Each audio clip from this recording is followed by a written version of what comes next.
I grew up in rural Alberta on a farm. Grew up in a pretty Christian family. We said grace. We went to church every Sunday. And we had a falling out with the church when I was about 14 or 15 years old. And it was over donations.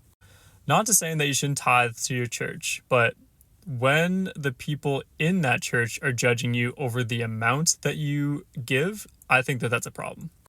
And it's interesting how Christians are supposed to be the least judgmental people, but it so happens that they can be some of the most judgmental people.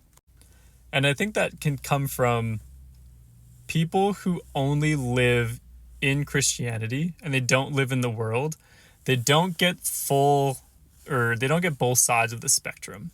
When you live in the world for a while and you become that judgmental, you become that deceitful, that hating person where you're just driven by ego, when you are saved by the grace of God, you have an entirely new perspective on people. You do not have the anger or the entitlement anymore. You don't have any of that ego-driven feelings, emotions that come from just being in a single Christian world for your entire life. Now, this is just my perspective. This is just what I believe. But I don't see how it could be any different if you haven't experienced both worlds.